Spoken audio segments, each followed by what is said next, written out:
Bonsoir, merci d'être avec nous sur Journal de guerre. Au 349e jour de la guerre entre le Hamas et Israël, voici ce qu'il fallait retenir de la journée à 19 h, heure de Beyrouth.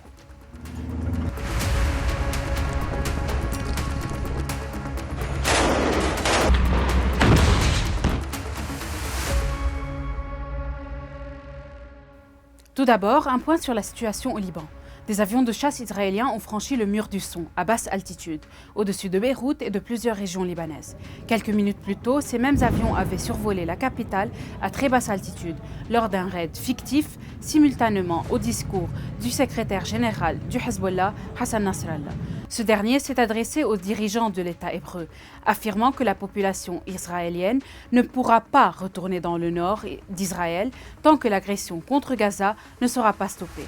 Il a également mis en garde Israël contre l'établissement d'une ceinture de sécurité à la frontière du Liban, promettant de la transformer en un véritable enfer pour l'armée israélienne. Hassan Nasrallah a par ailleurs qualifié de massacre l'attaque israélienne des appareils de communication du Hezbollah. Il a notamment précisé que cette agression n'affaiblira en rien le Hezbollah, qui répondra de la bonne manière et au bon moment. À la frontière libano-israélienne, l'aviation israélienne a ciblé les banlieues de Aït al-Sha'ab, Aïtaroun et Adaïsé avec des obus au phosphore et des obus fumigènes.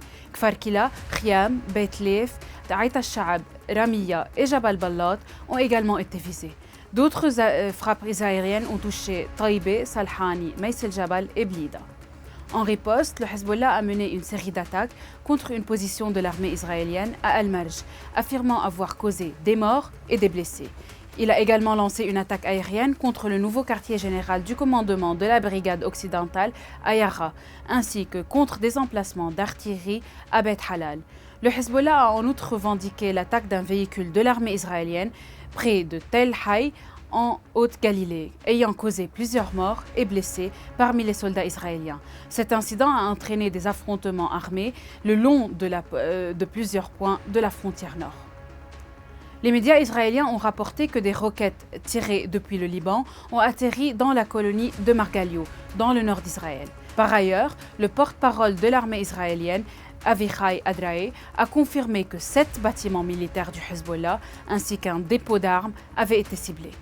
Au sud de la bande de Gaza, l'aviation israélienne a bombardé un terrain agricole dans la ville d'Al-Foukhari, à l'est de Khan Younis. Au nord de la bande, une maison abritant des femmes et des enfants a été ciblée à Jabaliya. En Cisjordanie occupée, un bulldozer militaire israélien a pénétré dans la cour de l'école Izzat Abu Rob à Kabbatiya, empêchant l'évacuation des élèves.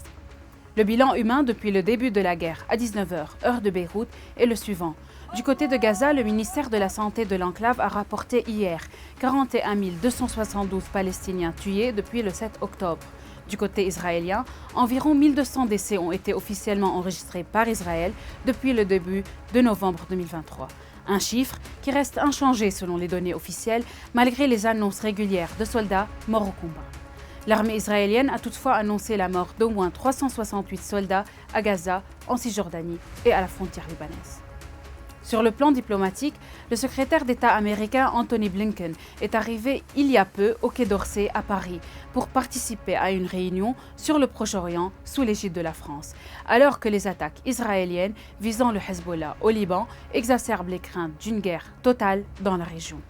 Le porte-parole du gouvernement israélien, David Mansour, a condamné la résolution adoptée mercredi par l'Assemblée générale de l'ONU et qui réclame la fin de l'occupation israélienne des territoires palestiniens. Cela d'ici un an, estimant qu'elle nuit à toute chance de paix. Suite à l'attaque israélienne qui a détruit les appareils de communication du Hezbollah ces 2 derniers jours, le président français Emmanuel Macron a appelé toutes les parties à agir pour éviter une escalade vers la guerre. De son côté, le porte-parole du Conseil de sécurité nationale de la Maison-Blanche, John Kirby, a déclaré que les États-Unis ne sont pas impliqués dans cette attaque. Merci de nous avoir suivis sur Ici Beyrouth. On se retrouve demain pour un autre résumé de la situation. Vous pouvez suivre toute l'actualité concernant cette guerre sur notre site web www.icibeyrouth.com sous la rubrique Guerre Israël-Hamas ainsi que sur nos réseaux sociaux.